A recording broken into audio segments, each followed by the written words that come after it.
Assalamualaikum warahmatullahi wabarakatuh. Waalaikumsalam warahmatullahi wabarakatuh. Bismillahirrahmanirrahim. Alhamdulillahi rabbil alamin. Allahumma salli wa sallim wa barik wa karim wa ala ali sayyidina Muhammadin. Puji syukur kehadirat Allah Subhanahu wa taala. Salawat teriring salam senantiasa terucap tercurah kepada junjungan kita baginda Nabi besar Muhammad sallallahu alaihi wa alihi wasallam. Para pemirsa Canda Ustadz di mana saja Anda berada, mudah-mudahan kita semuanya selalu dalam lindungan Allah Subhanahu wa taala. Amin. Amin. Amin.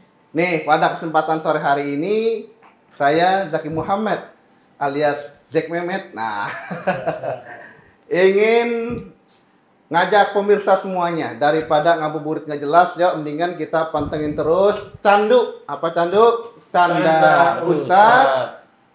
Jangan lupa selalu di Ustadz Danu Official Channel. Nah, pada kesempatan sore hari ini kita akan membawakan sebuah tema yang sangat luar biasa. Intisari daripada ibadah puasa adalah menghasilkan sumber daya manusia yang islami yang secara konteks dasarnya akan membawa manusia dalam kemurnian akhlak yang dimuliakan oleh Allah Subhanahu wa taala. Tapi sebelum kita masuk ke tema, saya mau panggil ini. Ada kawan saya Ustadz juga, namanya Ustadz Zaki juga. Beliau terkenal. TV aja, TV mana aja tuh masuk tuh. TV nasional, TV swasta masuk. Sama saya juga terkenal. Tapi saya di TV mati. Nah. Udah, jangan lama-lama. Kita panggil aja langsung Ustadz Zaki Mirza. Assalamualaikum. Waalaikumsalam Kiai. Allah sehat. Alhamdulillah Ustadz. Gimana baik? Alhamdulillah baik ya. Alhamdulillah. Keren bajunya sekarang. Alhamdulillah minjem ini mah. Minjem. Minjem. Enggak usah diomongin udah ketahuan. Ini gimana sih? Ente sini. Gimana Ente nih? sini. Nanti Anda di sini. Anda sini dulu dah. Siap. Baik pemirsa, itulah tadi alhamdulillah sudah kita saksikan bersama. Ini sebenarnya kita ini hostnya saya. Oh gitu ya. Kalau nanti ente jadi hostnya takut. Takut apa? Amplopnya ketuker. Iya. Ya kalau Ustadz kan jangan jauh dari amplop ya. Bener, ada istilah amplop sial ya. Amplop sial apa Bang Jaki? Bukan, udah ditaruh di kolong meja. Terus? Sama bini ketahuan emang amplop sial gitu. Ustadz. Iya. Selalu sehat walafiat ya. Amin ya Allah. Amin ya Allah. Kalau lihat Ustadz Zaki Mirza nih bawaannya gimana ya? Selalu memberikan ketenangan ya. Karena Ustadz dia dikenal sebagai Ustadz yang kalem. Kaya dengan lemah lembut. Saya juga kalem. Kaya lembu. Ya. Aktivitas terus lancar. Alhamdulillah. Wakuncar jalan. Kalau antum mana dengar katanya ini bikin komunitas sekarang. Apa tuh? Namanya Kopi Sianida. Apa tuh Kiai? Komunitas pria siap nikahin janda. Wah.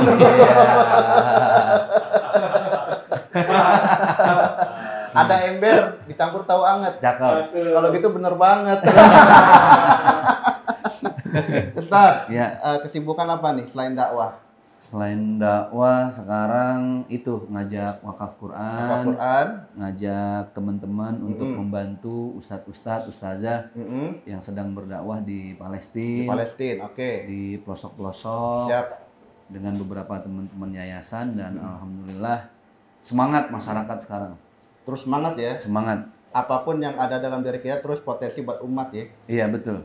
Karena memang tugas model begini kalau tausiah, ceramah gitu ya, kan udah kewajiban kita nih. Benar. Tapi ngajak para jamaah untuk peduli terhadap teman-teman kita yang di pelosok, itu kan nggak setiap ustadz concern di situ. Betul. Nah, saya dengan beberapa teman-teman ustadz coba ngajak seluruh masyarakat. Ini loh, ada juga saudara kita yang berdakwah sampai ke Palestina, tapi mereka sangat terbatas nih kemampuannya. Oke. Di sana tuh kan medan dakwahnya beda dengan Indonesia. Kita kan termasuk enak lah di sini. Ceramah diundang, betul. Datang disambut, cakep. Pulang diberkati, cakep. Dikepelin lagi. Subhanallah. Parselnya 3 lagi. Parselnya 3. Ada parsel buahnya. Beda. Parsel kuenya. Beda lagi. Parsel nasinya. Beda lagi. 3, ya kan? Ini pengalaman kayaknya ya. Iya bener banget. Jadi namanya Wakuncar ya? Wakuncar itu program yang wakaf Quran cari akhirat. Oh, wakaf Quran, Cari akhirat. cari akhirat. Itu Wakuncar mirip banget judul lagu. Iya. Wakuncar waktu kunjung kunjung pacar. Ustadz, ya. Tema kita pada kesempatan sore hari ini adalah orang yang sukses ketika menjalankan ibadah puasa. Tapi ntar dulu nih, sebelum kita masuk ke tema, ada narasumber utama kita. Ajib, harus. Namanya Ustadz Danu. Oh. Ya, ada singkatannya. Apa itu? Dalamnya cintaku untuk selalu. Nah, Ya. ya, kita langsung panggil aja nih Pak Ustadz ya. Siap. Ya, Pak Ustadz Danu. Assalamualaikum. Assalamualaikum. Alhamdulillah. Ustaz. Sehat. Alhamdulillah. Alhamdulillah. Harus semangat terus. Harus lah ya. Saya kalau di tengah lucu kayaknya nih. Gimana? Coba sini. Kayak ini kan jadinya. Mas bukan pengibar bendera ya. Iya. Tinggi-tinggi banget. Iya. Pas di tengah Pas ya. ya udah sampai atas jatuhin ya. Kayak mohon maaf. Jadi bagaimana sih posisi? Silakan duduk. Oh, siap. Ya. Alhamdulillah. Dari Pak kemarin. Ustadz, sehat ya? Alhamdulillah. Alhamdulillah, kegiatan lancar. Alhamdulillah lancar. Bengkel hati memperbaiki hati-hati yang rusak. Alhamdulillah terus ya. Alhamdulillah. Oke. Atas izin Allah Ta'ala lancar semuanya. Alhamdulillah. Ustadz Dan luar biasa ya. Iya. Di tengah situasi dan kondisi kesibukan beliau masih bisa menyempatkan waktu untuk bisa ngobatin saudara-saudara kita yang terkena penyakit. Kita doakan beliau selalu dalam keadaan sehat walafiat ya. Amin ya Allah. Amin. Dimudahkan segala urusannya, Amin, amin. dilancarkan segala niat dan Amin, hajatnya. amin, amin, ya Wabil Rabbal khusus alamin. untuk Majlis Peci Hitam, semoga tetap semangat, istiqomah, yuk membangun umat. Ya, Amin. amin ya Rabbal alamin. Pak Ustadz, tema kita pada kesempatan hari ini adalah orang yang dikategorikan sukses dalam berpuasa itu dilihat dari akhlaknya, apakah perubahannya itu signifikan atau seperti apa? Iya. Sebenarnya banyak kriteria agar orang itu sukses berpuasa ya. Kalau memang namanya sukses berpuasa itu kan dilihat dari semuanya, nggak cuma lapar dan hausnya saja. Tetapi pada saat kita ingat pesan Nabi bahwa perang yang paling berat itu memerangi hawa nafsu. Nah, intinya berpuasa itu adalah di titik itu. Memerangi hawa nafsu. Nah, hawa nafsu itu nggak hanya cuma marah saja. Nggak cuma menahan lapar atau tidak cuma kaku. Nggak cuma begitu. Memerangi hawa nafsu itu termasuk adalah nafsu yang baik harus kita keluarkan dengan baik. Baca Quran, umpamanya seperti itu. Nafsu yang tidak baik setelah baca Quran apa? Nah, ini yang jarang, yaitu ujub riya. Contoh, di bulan Ramadan saya mau khatam 4 atau 5 kali. Taunya diizinkan oleh Allah Ta'ala 6 kali khatam. Nah, baca Qurannya bagus. Setelah baca Quran, nggak taunya dia ujub riya, diceritakan dan ada kebanggaan, itu ujub riya. Berarti pahalanya sia-sia. Bukan berkurang lagi Ustaz ya? Iya sia-sia karena habis itu biasanya nggak mohon ampun biasanya. Biasanya orang itu kan jarang di titik itu kalau dia sudah ujub umpamanya atau riya atau bahkan sombong. Ini biasanya saya amati dari saudara-saudara kita Muslim itu mohon ampun itu sulit. Kecuali yang memang betul-betul sudah kebiasaan menjaga untuk gimana tidak ujub riya itu udah menjadi kebiasaan. Hari itu memang dia lupa. Malam harinya mau tidur dia berdoa mohon ampun. Ya Allah, jika apa yang Engkau berikan kepada diriku tentang kenikmatan. Kan gitu ya. Tentang rizkimu dalam bentuk harta, nikmat dalam bentuk sehari-hari tubuh ini. Kemudian rizki dalam bentuk harta, karunia dalam bentuk kita bisa menjalankan tubuh-tubuh kita ini. Jika aku ada ujub, riya, dan sombong dari nikmat, karunia, dan rizki yang Kau berikan pada diriku, ampuni dosa-dosa dari ujub, riya, dan sombongku. Kalau itu dilakukan terus-menerus, itu akan mengcover yang tadi pagi dia ujub, riya, sombong, mudah-mudahan diampuni melalui permohonan ampun malam hari sebelum tidur. Itu kan kalau sudah terbiasa begitu, akhirnya lama-lama beberapa bulan atau beberapa tahun dia sudah mau ujub itu udah istighfar. Enggak jadi.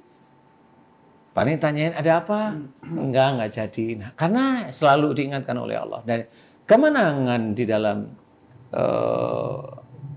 di bulan Ramadan itu memang macam-macam. Dan orang itu mengambilnya kalau sudah dia itu baca Quran di bulan Ramadan dianggap itu sudah menuju yang sudah menjadi kemenangan. Kalau dia sudah menjaga tidak makan, tidak minum, tidak kumpul dengan suaminya atau istrinya, itu dianggap sudah kemenangan. Tidak ada masalah. Itu kan nafsi-nafsi untuk merefleksikan dirinya masing-masing. Tetapi adalah menjaga, kita diberi izin mampu untuk menjaga semua nafsu tidak baik itu bisa kita tekan, tidak kita kerjakan. Nafsu-nafsu yang baik yang didasari karena Allah Ta'ala itu bisa kita jalankan, dan setelah kita bisa jalankan, kita bisa menjaga dengan tidak ujub, riya, bahkan sombong, dan itu senantiasa ada. Nah, kemenangannya tidak terakhir di bulan Ramadan, tidak pada waktu kita takbiran, tidak waktu di bulan Syawalnya. Walaupun itu kemenangan di bulan Syawal, iya, kemenangan satu bulan itu. Tetapi apakah kita bisa menjaga di bulan-bulan berikutnya, kemenangan itu akan dinilai oleh Allah Ta'ala. Tetap istiqomah atau tidak. Nah, di titik-titik inilah sebenarnya kerawanan kita. Padahal di titik itu ada juga mamanya keinginan kita semua itu kan ingin sekali untuk mendapatkan Lailatul Qadar. Ya, yang jelas mendapat itu pasti Rasulullah Muhammad SAW. Karena beliau sendiri mengamalkan isi Quran dengan sungguh-sungguh ya, penuh. Nah, kalau kita menginginkan mendapatkan Lailatul Qadar mirip seperti Rasulullah, paling tidak ibadah kita juga mirip-mirip Rasulullah, kan gitu. Untuk menjaga nafsu tidak baik haruslah mirip-mirip Rasul. Semua dijalankan kelemah lembutan, ketidakkakuan, tidak emosional, tidak benci, menjaga silaturahim sama umat Islam, semua dijaga. Kalau seorang kelihatannya dia itu umpamanya dia ahli dalam beragama, ahli beragama itu yang kita sering lihat itu teori-teori agamanya bagus. Dia bisa menjaga di depan kamera dengan bagus. Umpamanya, ini bagi kita yang dakwah. Tapi dia di luar kamera, dia ngerogotin saudara muslim yang lain. Sama aja, memang di depan kamera bagus dia. Tapi di depan para hakim-hakim Allah, yaitu yang mencatat malaikat-malaikat Allah dan termasuk Allah Ta'ala, kurang bagus. Dan itu akan dicatat rapi oleh Allah Ta'ala. Dan apakah mereka itu nanti juga akan mohon ampun kepada Allah Ta'ala? Wallahu a'lam. Karena kalau dia sudah merasa benar, dia dianggap musyrik oleh Allah Ta'ala. Dan menganggap saudara yang lain itu salah. Kan begitu. Nah, kalau sudah menganggap saudara yang lain salah, udah dianggap musyrik. Nah, kita harus hati-hati. Kalau itu dianggap musyrik, apakah itu kemenangan kita sebagai seorang Islam di bulan Ramadan? Wallahu a'lam. Tapi paling tidak kita tetap menjaga, tetap istiqomah. Gimana? Kalau Ustaz Zaki dengan kuncarnya, tetap aja dijalankan. Kalau memang lagi disuruh istirahat sama Allah Ta'ala, istirahatlah. Kan gitu ya. Caranya Allah menyuruh istirahat banyak. Betul. Banyak sekali sebenarnya. Ada masalah ini, ada masalah itu. Benar, aduh ini kayaknya disuruh istirahat. Atau pada saat itu gerges-gerges tubuhnya, umpamanya. Gerges-gerges itu saya tidak mengatakan itu sakit. Itu malah bisa aja tanda dari Allah Ta'ala. Gerges-gerges badan nggak nyaman, itu malah tanda dari Allah. Nah itulah yang saya katakan, itu bisa aja dosanya digugurkan oleh Allah Ta'ala. Tapi kalau sudah deprok itu, nah itu nggak bisa dikatakan seperti itu. Gerges-gerges ini berarti cobalah istirahat sambil mengingat Allah. Insya Allah itu nanti berapa? 3 hari cukup lah. 3 hari itu biasanya dihilangkan oleh Allah Ta'ala. Nah, itulah yang bisa saya kategorikan bahwa istilahnya sakit menggugurkan dosa, tapi saya boleh membalik. Orang yang digugurkan dosanya biasanya sakit, tapi sakitnya memang tidak ngejeblak. Sakitnya hanya gerges-gerges, tidak nyaman, hanya seperti itu, lemes. Tapi buat aktivitas nggak ada masalah, nggak pingsan, nggak ini, nggak. Check up dokter normal-normal aja. Nah itulah yang sebenarnya dosanya digugurkan oleh Allah Ta'ala, sakitnya melalui itu. Kalau udah ngejeblak, bukan. Tiba-tiba dia kena gagal ginjal, bukan itu yang digugurkan. Kemudian dia kena kanker, bukan itu yang digugurkan. Yang digugurkan hanya gerges-gerges terus. Dan setiap saat orang yang memang itu setiap hari dia gerges-gerges, setiap hari. Tapi kita lihat, imannya bagus, ibadahnya bagus, itu baru kita meniru orang tersebut. Apa yang sering dilakukan orang itu. Nah, orang itu memang betul dia mulai diampuni dosa-dosanya oleh Allah Ta'ala melalui yang tidak nyamannya. Tidak nyaman, bukan sakit. Insya Allah seperti itu. Jadi istilahnya kemenangan kita di bulan Ramadan, ya harus kita hati-hati. Jangan merasa kita menang atau kita merasa menang. Karena kemenangan itu ada di tangan Allah Ta'ala. Walaupun memang kita diceritakan oleh Rasul bahwa di bulan Syawal itulah kemenangan kita. Ya, tapi kita jangan terlalu bangga diri lah. Tetap aja, tetap istiqomah, tawadu, dan sebagainya, itu kita jalani. Insya Allah kurang lebihnya. Allahu a'lam.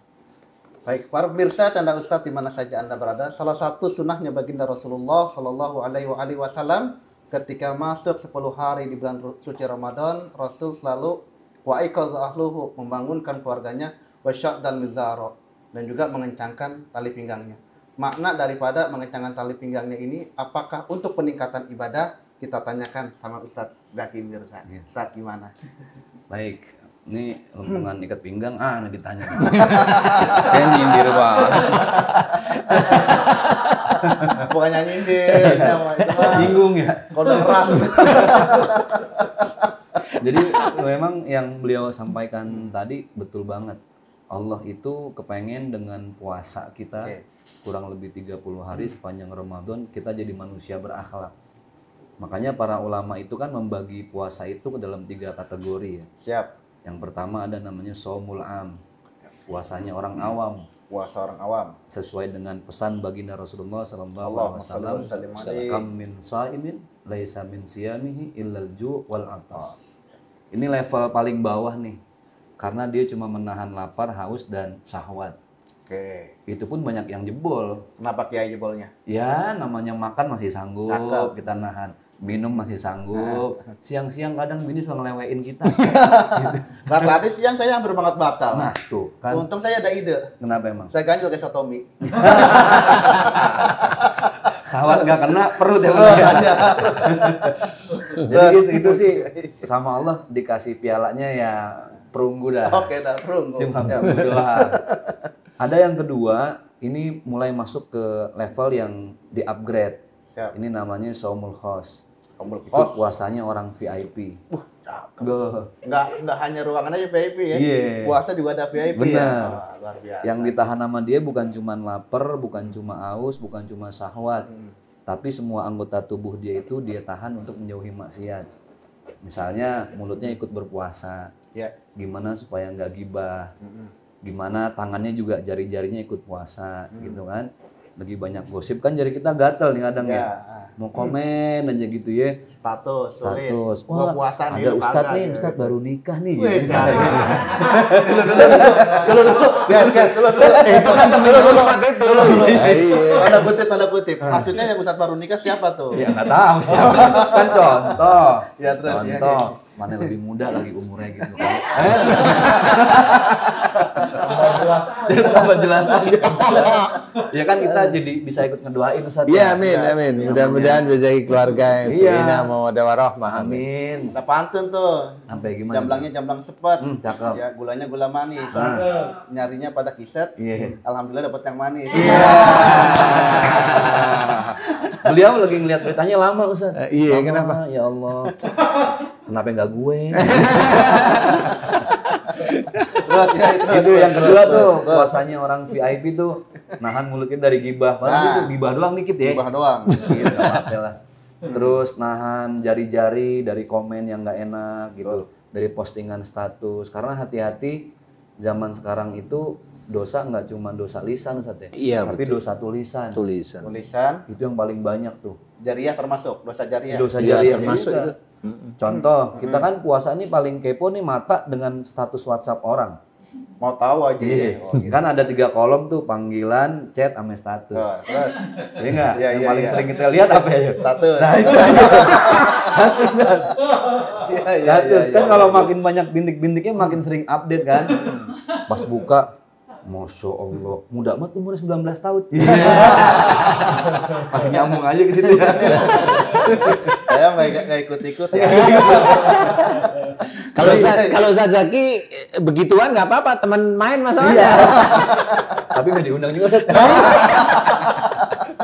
Yang diundang cuma 20 orang. Karena emang prokes gitu. Iya benar. Prokes. Itu puasanya orang VIP ngejaga langkah kaki, ngejaga mata dari berbuat maksiat. Ada yang tadi beliau sampaikan bahwa puasa ini betul-betul membentuk akhlak orang yang berpuasa. Makanya ada somul khosil khas. Puasanya orang VVIP, bukan VIP lagi. Dia nggak cuma nahan lapar, haus sama syahwat, nggak cuma nahan mulut dari ghibah, nggak nahan jari-jari dari dosa tulisan, tapi menahan hati dari penyakit-penyakitnya. Kayak tadi kan, banyak orang yang puasa tapi ujub, Ustaz ya. Iya. Merasa bangga dengan puasanya gitu. Siap. Ada orang yang puasa tapi sombong. Wah, apa namanya? Ya yang lagi rame kemarin lah. Puasa-puasa ada masalah babi ngepet kan. Nggak taunya teman kita juga. Kalau emang babi ngepet nggak saya pikirin. Kenapa? Yang saya pikirin baby saya. Jadi gitu, Ustaz. Nah, sekarang kan ada 3 pilihan tuh ya. Puasa orang awam, VIP sama VVIP. Kan tujuannya satu sebenarnya. Siap. Supaya kita bisa menata anggota tubuh dan hati gitu, Ustaz ya. Supaya nggak sombong. Orang sombong itu kan ditantang sama Allah. Innaka lan tahriqal arda wa lan tablughal jibala tula. Siap. Nggak akan orang sombong itu mampu menembus bumi, apalagi dia mampu menyaingi tingginya gunung. Nggak mungkin. Burung aja terbang tinggi jatuh ya. Nah, itu dia. Tapi ada cerita tuh. Apa? Yang inget nggak yang sahabat Rasul tiba-tiba datang, pucet, keringat dingin. Ya Rasulullah, celaka saya. Kenapa? Pokoknya celaka saya teledor. Kenapa? Makan saya bisa tahan. Sama istri. Iya. Minum saya bisa tahan. Bini saya udah ngelewain saya aja siang tadi Rasul. Jebol juga. Terus? Sahabat nanya, bagaimana nih Rasul urusan udah kadung batal? Saya harus bagaimana? Kata Rasul, ya udah, kamu harus puasa 60 hari berturut-turut. 2 bulan ya betul. Iya betul Ustaz. Ya Allah, Rasul tega amat. Baru berapa hari udah nggak kuat gitu. Ini aja hitungan baru berapa hari udah jebol. Bagaimana 60 bulan. ya 2 bulan. 2 hari. Orang puasa itu kalau masih sore, pagi hari yang halal aja bisa diharam ya. Benar. Nah, benar. betul. Ikan teri kan halal. Halal. Siang-siang jadi haram. Betul. Ntar halalnya habis maghrib. Nah, bini. Bini, siang jadi haram puasa. Halalnya kapan, Guys? Habis raweh. Jangan habis maghrib ya, mepet waktunya. Tapi kadang-kadang ini Bang Jack Mehmet ini repot nih. Kenapa? Batalin puasa ambil gitu. Udah batal nih. Bukan lihat takjil nih katanya. Aduh, mumpung udah batal. Ya nyambung cerita tadi lagi, kata Rasul, Gimana? itu nggak bisa puasa 2 bulan bulan. sama dengan 60 hari saat itu. 60 hari. Wah, saya nggak sanggup dah. Ya udah gini dah. Kamu kasih makan orang duafa, orang miskin 60 orang. Bisa nggak? Tambah puyeng. Ya Rasul, saya termasuk orang ini orang nggak mampu. Saya aja orang nggak mampu. Iya. Buru-buru mikirin orang. Bener. Kata Rasul, nih orang belagu amat ya. Udah susah pakai batal lagi. Kata Rasul, yaudah ntar saya pikirin dulu dah. Datang sahabat yang lain bawa sekeranjang kurma. Rasul inget dong sahabat yang dari pertama. Ya. Mana tadi tuh Fulan yang batal puasa? Sini. Ini ada kurma, bawa pulang. Kamu udah nggak bisa puasa 60 hari, nggak mampu ngasih makan 60 orang susah. Ini kurma bawa pulang, kasih makan sekampung. Dia nangis. Sesegukan nangis. Ya Allah ya Rasul, ini kurma daripada buat orang mendingan buat saya. Saya di antara sekian banyak orang susah, saya paling susah. Bagaimana Rasul, diridoin nggak? Kata Rasul, ya udah. Ambil aja buat kamu ya. Nah itu artinya betapa Rasulullah mengedepankan akhlak bahkan terhadap orang yang puasanya sampai batal. Itu guru. Istilahnya melanggar ya Ustaz ya. Iya, betul. Melanggar dengan istilahnya dikasih untuk apa namanya kifaratnya aja nggak mampu sampai terakhir ya untuk dia sendiri. Betul. Ya. Itu. Tapi itu dengan catatan memang betul-betul begitu. Betul, nggak mampu. Betul-betul nggak mampu ya betul. Berarti cerita yang tadi Ustaz Zaki Mirza sampaikan itu, pertama Rasul akhlaknya luar biasa ya. Betul. Yang kedua ada sebuah pembelajaran bagi kita bahwasanya terus bersedekah ya. Iya bersedekah. Nah, sedekah ini Pak Kiai, ini Ramadan, bulan yang memang penuh dengan pahala. Sedekah apa sih yang memang sebenarnya benar-benar bisa menjadi penolong kita di dunia dan di akhirat? Sebenarnya sedekah apapun selama itu diucapkan dan diniatkan karena Allah menjadi penolong. Sekecil apapun dia akan menolong. Tapi kalau sedekah itu diniatkan untuk duniawi, biar kaya, kalau sedekah biar kaya, biar lipat-lipat, udah nggak dapet itu di akhirat. Sedekah apapun, coba sedekah, ngajiin Quran, niatnya Allah atau niatnya duniawi, itu udah ketahuan, para malaikat sudah hafal. Sedekah apa lagi? Sedekah uang, nih sedekah yang sering nih. Kadang-kadang orang itu ke yatim piatu, mohon maaf nih ya. Di yatim piatu ditanyain, minta doa apa? Padahal niatnya sedekah beneran. Nih, sedekah. Ya. Pada saat dia ditanyain, kemudian dia terucap, doakan saya agar sukses. Selesai. Berarti ini bukan sedekah, ini jual beli doa. Supaya sukses aja. Supaya sukses saja. Duniawi. Duniawi. Nggak ada akhiratnya. Tapi pada waktu ditanyain, ini sedekah saya untuk saudara saya yatim piatu Islam yang di sini. Minta doa apa Pak?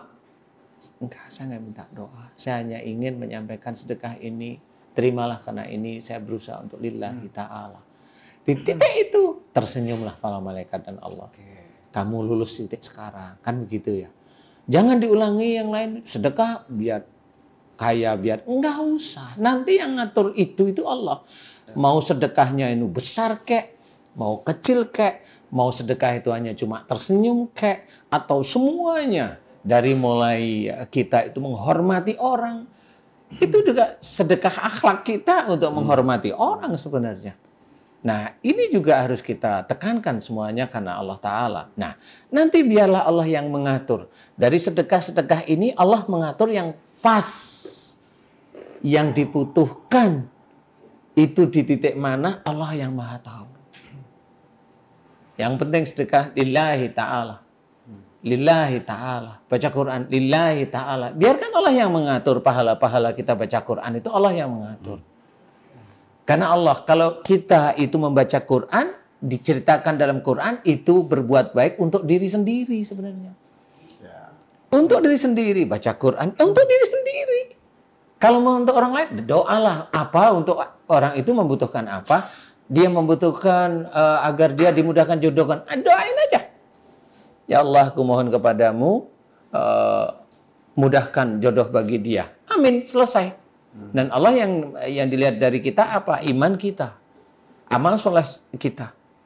Kenapa? Loh, Allah kan sudah menceritakan bahwa yastajibul ladina amanu wa aminus solihat. Dan Allah akan mengabulkan doa. Jelas sekali. Allah akan mengabulkan doa orang yang beriman serta mengerjakan amal soleh.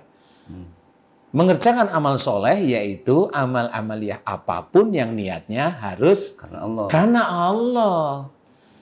Jadi bukan karena orang lain duniawi pasti. Nah, ini yang harus kita pikirkan. Apakah kita itu besok itu kosong di akhirat tentang amal kita? Karena memang tidak lillahi ta'ala. Nah, ini harus kita pikirkan. Nah, inilah yang semua amal ya, semua sedekah yang diniatkan karena Allah itu insya Allah akan berpahala. Pertama kali pahala akhirat. Yang kedua kali disesuaikan untuk dunianya. Kenapa disesuaikan untuk dunianya? Karena Allah juga mengisyaratkan di dalam Quran. Kejarlah akhiratmu, dunia akan mengikuti. Nah, berarti kita mengerjakan sesuatu yang bentuknya akhirat, yaitu lillahi ta'ala, apapun bentuknya. Biarlah Allah yang mengatur dunia kita. Nah, kan begitu. Mengatur semuanya. Mau kesehatan kita, Allah nanti yang ngatur.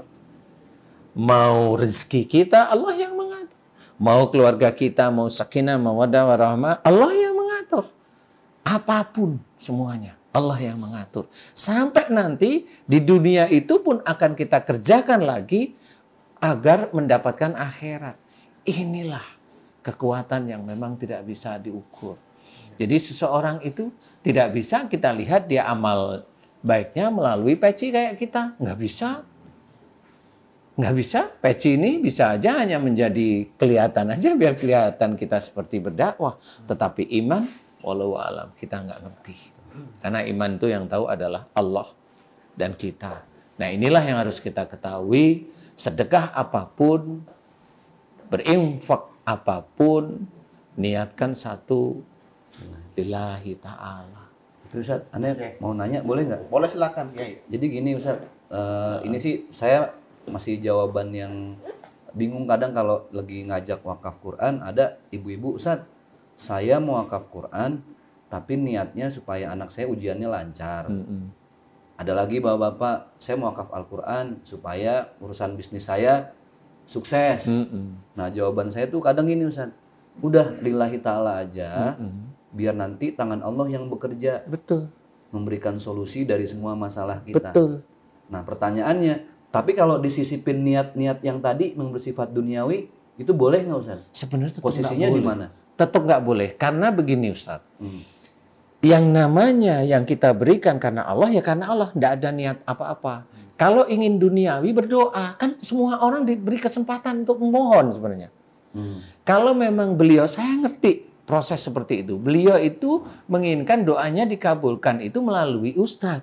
Iya. Karena beliau melihat Ustadz yang dilihat oleh beliau-beliau itu, menurut beliau imannya lebih bagus daripada beliau. Kan begitu ya. Memang, tetapi kekuatan Ustadz ini adalah memberikan pemahaman. Niatkan karena Allah Ta'ala. Insya Allah Allah tahu apa yang Bapak butuhkan. Allah akan penuhi. Niatkan karena Allah. Karena itu juga Ustadz mencoba menegakkan tauhid sebenarnya. Dan inilah ujian Ustadz untuk menjawab. Karena pada saat orang itu berkata tersebut, ini ujian Ustadz yang malaikat siap menulis. Betul nggak sih? Iya. Mohon maaf nih. Iya. Betul nggak sih? Iya, betul. Nah, kalau salah ngucap, salah juga kita akhirnya. Nah, inilah ujian itu. Waktu demi waktu, walaupun kelihatannya sempit, itu ujian. Dan harus diucapkan. Ikhlaskan karena Allah. Nanti Allah yang akan mengatur. Bapak tidak usah khawatir. Apa yang Bapak butuhkan? Rizki. Letakkan pada Allah Ta'ala. Allah Maha Tahu. Ibu apa khawatirkan? Anak saya. Letakkan. Anak ini lahir dari kandungan dari rahim ibu atas izin Allah Ta'ala. Ibu nggak yakin dengan Allah. Serahkan. Ini niat. Wakaf Quran. Niatnya satu. Lillahi Ta'ala. Itu kunci. Nah, berikan pemahaman. Karena Ustadz pada waktu ada yang bertanya ini, disinilah ujian yang malaikat itu siap mencatat terus-menerus. Kalau ada kalimat gini Ustadz, saya tambahin misalnya ke jemaah yang nanya tuh, kalaupun ternyata lewat wakaf Quran, ibu penyakitnya diangkat, terus usaha ternyata tiba-tiba sukses, itu bonus. Gitu Ustadz. Itu jawaban yang tepat atau ada bahasa lain yang lebih? Itu Ustadz bilang begitu. Iya. Boleh. Karena itu doa wujudnya. Melalui wakaf Quran yang lillahi ta'ala, bisa saja atau mudah-mudahan. Kan begitu nih. Iya, ini doa. Jadi sudah terputus sebenarnya. Sudah terputus dengan wakafnya. Karena Allah, mudah-mudahan sakitnya diangkat. Kan mudah-mudahan sudah doa. Sudah tidak berhubungan dengan wakaf Quran. Tetapi bisa aja amal dari itu, insya Allah bisa aja sakitnya dilepas. Siapa tahu memang setelah sakit itu, setelah ibu sakit wakaf Quran, kemudian lihat channel YouTube saya. Lah itu kan salah satu jalan. Karena memang itulah jalan dari Allah ya begitu. Bukan terus wakaf Quran yang sudah ngeletak langsung sembuh gitu, ya nggak seperti itu. Karena pada saat seorang itu sakit, dia menjalani beberapa hal yang harus dia selesaikan. Karena ibaratnya kalau sakit dilihat dari perbuatan, ada perbuatan yang tidak baik, berarti untuk ini menjadi kesembuhan, berarti harus ada 3 tahap. Illal ladzina tabu wa islahu wa bayanu, yang akhirnya dijawab oleh Allah Ta'ala, faulaika atubu alaihim. Apa itu? Jika orang terkena musibah, mereka yang telah tobat. Nah kan harus tobat dulu. Dengan wakaf Quran aja kan nggak bisa itu dikatakan tobat. Iya. Ya. Wa islahu, dan melakukan perbaikan. Nah, dia harus mau niat melakukan perbaikan. Bukan cuma tobat aja berarti. Bukan cuma tobat. Makanya kenapa seseorang yang melakukan perbuatan musyrik pada saat dia mau mati tidak diterima tobatnya. Banyak ayat yang begitu. Nah, kenapa? Karena dia belum melakukan perbaikan. Karena itu kuncinya. Dia belum melakukan perbaikan. Seorang musyrik bisa aja dia diampuni oleh Allah Ta'ala karena dia melakukan perbaikan. Dia tidak melakukan kemusyrikan lagi. Dia taubat pada Allah Ta'ala. Setiap saat taubat. Sampai apa? Sampai hari dia meninggalnya taubat. Karena dia nyesel dia melakukan kemusyrikan. Makanya dalam ayat Quran ceritakan seorang yang melakukan perbuatan musyrik pada saat dia itu bertobat mau meninggal tidak diterima. Karena apa? Karena belum ada perubahan untuk memperbaiki. Nah, titik-titik ini kan banyak jawaban akhirnya Ustadz. Nah, disinilah kalau Ustadz tadi bilang, mudah-mudahan lewat wakaf Quran ini, mudah-mudahan penyakit ibu diangkat, anak ibu diberi sukses, kemudian bisnis ibu bapak dimudahkan atau dimudahkan lah ya. Itu Ustadz yang mendoakan. Ustadz yang mendoakan, bukan melalui wakaf Quran. Wakaf Qurannya jalan sendiri. Iya. Sama seperti Ustadz, cobalah nanti Ustadz ini, niat ini. Mudah-mudahan lewat. Nah ini kan sudah beda ini sebenarnya. Mudah-mudahan lewat itu, ini kan doa sudah. Ustadz di ini, Ustadz di ini. Ini kan sudah, ini doa saya. Berarti nggak bisa gini Ustadz ya? Ibu harus wakaf Quran supaya ibu sehat. Oh, salah, itu salah itu malah. Oh. Itu salah malahan. Nggak boleh. Karena yang menyehatkan itu justru Allah. Nah, bukan dari wakaf Qurannya sebenarnya. Karena pada waktu seseorang, umpamanya kita ambil nih ya. Salah satu hal yang kita cari di dunia ini rezeki. Ditulis oleh Allah Ta'ala dalam surat Az-Zariyat. Wa fis sama iris kukum. Ya. Di langit ada jalan rezekimu. Di langit ada jalan rezekinya. Kesehatan itu jalan rezeki untuk sehat. Sakit itu jalan rezekinya untuk, maksud saya itu kalau orang sakit, jalan rezekinya pingin sehat. Ya, kalau dia bekerja, jalan rezekinya adalah hartanya. Paham ya? Nah, sebenarnya bagaimana itu bisa diberikan oleh Allah Ta'ala? Salah satunya, innahum kanu qabla dzalika musini. Nah, cerita ini diceritakan bahwa sesungguhnya mereka di dunia selalu berbuat kebaikan. Kebaikan yang lillahi ta'ala. Termasuk wakaf Quran ini kebaikan. Tapi harus lillahi ta'ala. Baru nanti Allah memberikan jalan rezeki. Nah, jalan rezeki nanti macam-macam. Termasuk kita mendoakan itu ya siapa tahu karena kita nggak ngerti. Biarlah Allah yang memilih. Yang tepat untuk saudara kita yang itu yang wakaf Quran ini. Apa Allah yang lebih tahu. Kalau kita boleh mendoakan mudah-mudahan doa ibu. Doa. Jadi bukan diniatkan. Doa ibu agar anak ini mudah-mudahan dikabulkan oleh Allah. Jadi bukan diniatkan. Oke. Tetap harus niat ada doa. harus, iya ada doa. Selesai kita baca Quran bukan diniatkan. Tutup alhamdulillah doa. Doa apa doanya? Setelah baca Quran doa untuk apa? Anak kita menjadi anak soleh solehah. Doa. Jadi bukan ini dikirim untuk anak, bukan doa. Doa. Jadi dibedakan antara niat dengan doa itu beda. Doa boleh, boleh silahkan.